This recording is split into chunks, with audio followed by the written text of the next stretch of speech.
नमस्ते दोस्तों, स्वागत है आपका हमारे इस निर्गुण दया सागर चैनल के अंदर। तो दोस्तों, हम इस वीडियो में जानने वाले हैं कि कृपाचार्य तथा द्रोणाचार्य जन्म कथा। बिना माँ के जन्मे थे कृपाचार्य और द्रोणाचार्य। तो दोस्तों, कैसी थी यह कथा और कैसे जन्मे थे, इसके पीछे का रहस्य, इसके पीछे का राज, इसके पीछे की सारी चीजें जानने वाले हैं आज की इस वीडियो में। इसलिए दोस्तों, इस वीडियो को अंत तक अवश्य देखिए और उसके साथ ही में हमारे इस निर्गुण दया सागर चैनल को लाइक शेयर सब्सक्राइब अवश्य कर दीजिएगा। तो चलिए शुरू करते हैं आज के इस वीडियो में, जिसमें हम जानेंगे कि कृपाचार्य तथा द्रोणाचार्य जन्म कथा। बिना माँ के जन्मे थे कृपाचार्य और द्रोणाचार्य। तो चलिए शुरू करते आज की इस हमारी कथा को। गौतम ऋषि के पुत्र का नाम शरुद्रान था। उनका जन्म बानों के साथ हुआ था। उन्हें वेदाभ्यास में जरा भी रुचि नहीं थी और धनुष विद्या से उन्हें अत्यधिक लगाव था। वे धनु विद्या में इतने निपुण हो गए कि देवराज इंद्र उनके भयभीत रहने लगे। इंद्र ने उन्हें साधना से डिगाने के लिए नामपदी नामक एक देवकन्या को उनके पास भेज दिया। उस देवकन्या के सौंदर्य के प्रभाव से शरद्रान इतने काम पीड़ित हुए कि उनका वीर स्खलित होकर एक सरकंडे पर आ गिरा। वह सरकंडा दो भागों में विभक्त हो गया, जिसमें से एक भाग से कृप नामक बालक उत्पन्न हुआ और दूसरे भाग से कृपी नामक कन्या उत्पन्न हुई। कृप भी धनुर्विद्या में अपने पिता के समान ही पारंगत हुए।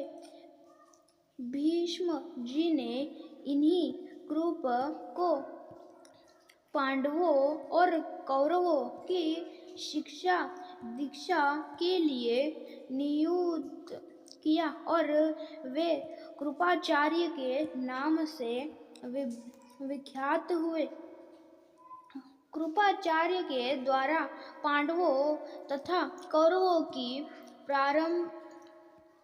प्रारंभिक शिक्षा समाप्त होने के पश्चात अस्त्र शस्त्रों की विशेष शिक्षा के लिए भीष्म जी ने द्रोण नामक आचार्य को नियुक्त किया।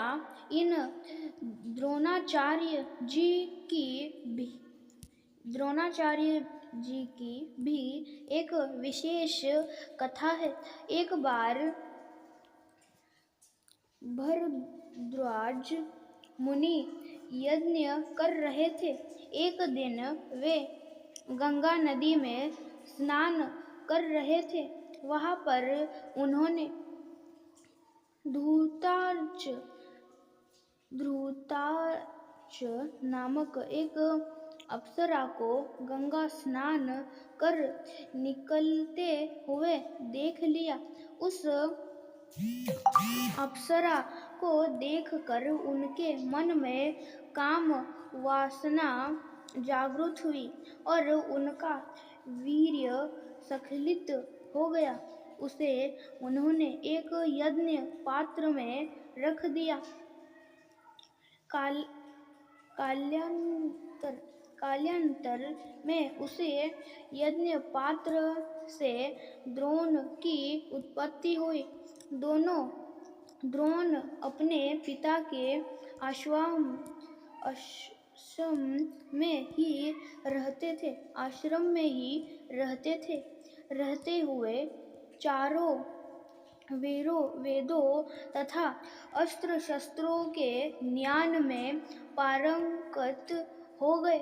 द्रोण के साथ प्रशंत नामक राजा के पुत्र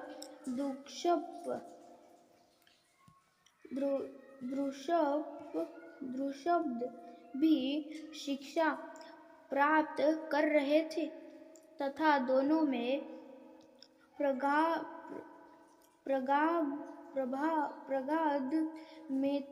मैत्री हो गई।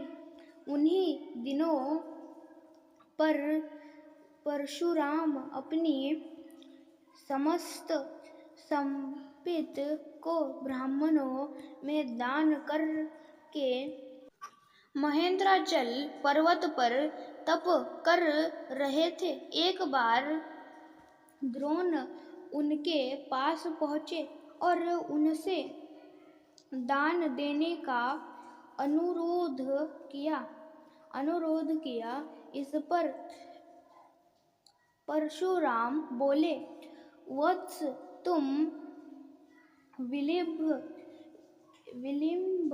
से आए हो। मैंने तो अपना सब कुछ पहले से ही ब्राह्मणों को दान में दे डाला है। अब मेरे पास केवल अस्त्र शस्त्र ही शेष बचे हैं। तुम चाहो तो उन्हें दान में ले सकते हो। द्रोण यही तो चाहते थे।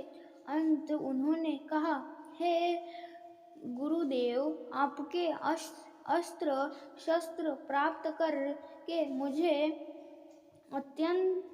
अत्यधिक प्रसन्नता होगी, किंतु आपको मुझे इन अस्त्र शस्त्रों की दीक्षा देनी होगी तथा विधान भी बताना होगा।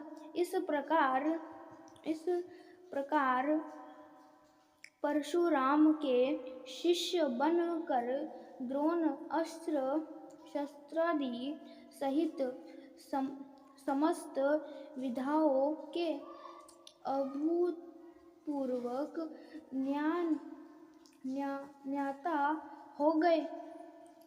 शिक्षा प्राप्त करने के पश्चात द्रोण का विवाह कृपाचार्य की बहन कृपी के साथ हो गया। कृपी से उनका एक पुत्र हुआ। उनके उस पुत्र के मुख से जन्म के समय अश्व की ध्वनि निकली, इसलिए उसका नाम अश्वत्थामा रखा गया। किसी प्रकार का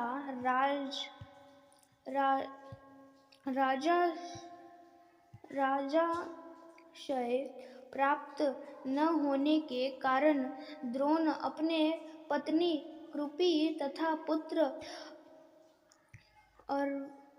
अश्वत्थामा के साथ निर्धनता के साथ रह रहे थे। एक दिन उनका पुत्र अश्वत्थामा धून पीने के लिए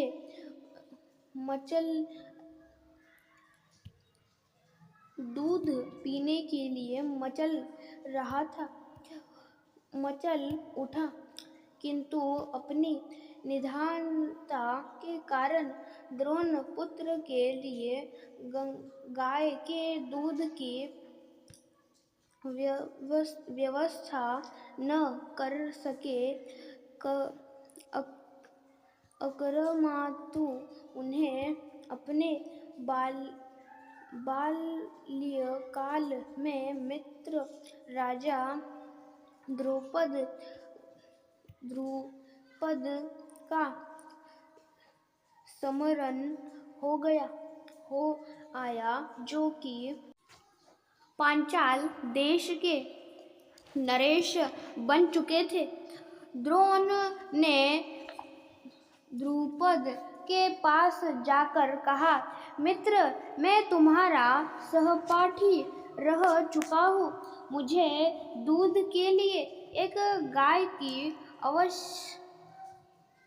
आवश्यकता है और तुमसे सहायता प्राप्त करने की अभिलाषा लेकर मैं तुम्हारे पास आया हूँ। इस पर द्रुपद अपनी पुरानी मित्रता को भूलकर तथा स्वयं के नरेश होने के अहंकार के वश में आकर द्रोण पर बिगड़ उठे और कहा, तुम्हें मुझको अपना मित्र बताते हुए लज्जा नहीं आती? मित्रता केवल समान वर्ग के लोगों में होती है। तुम जैसे निधन और मुझ जैसे राजा में नहीं। अपमानित होकर द्रोण वहां से लौट आए और कृपाचार्य के घर गुप्त रूप से रहने लगे। एक दिन युधिष्ठिर आदि राजकुमार जब गेंद खेल रहे थे तो उनकी गेंद एक कुएं में जा गिरी। उधर से गुजरते हुए द्रोण से राजकुमारों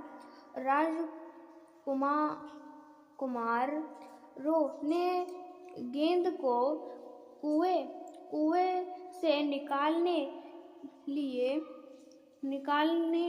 लिए सहायता मांगी।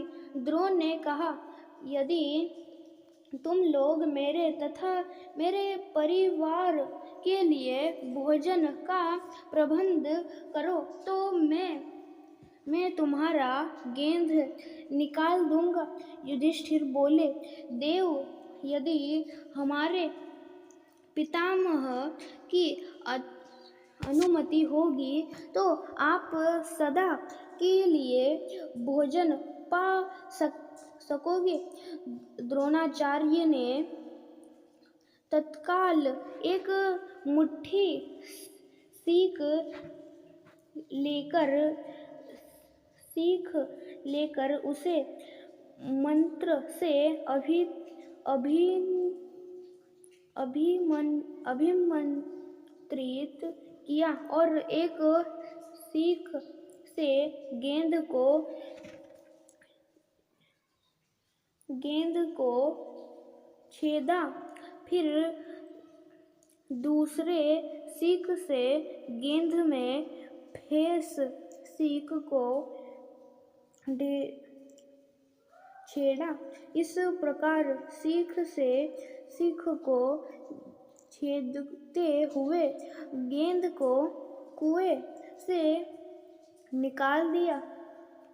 इस अद्भुत प्रयोग के विषय में तथा द्रोण के समस्त विषयों में प्रकांड पंडित होने के विषय में ज्ञान होने पर भीष्म पितामह ने उन्हें राजकुमारों के उच्च शिक्षा के नियुक्त कर राजा आश्रय में ले लिया और वे द्रोणाचार्य के नाम से विख्यात हुए। और दोस्तों इस प्रकार की थी आज की हमारी इस कथा। तो दोस्तों हमने इस वीडियो में यही जाना कि कृपाचार्य और द्रोणाचार्य जन्म कथा और बिना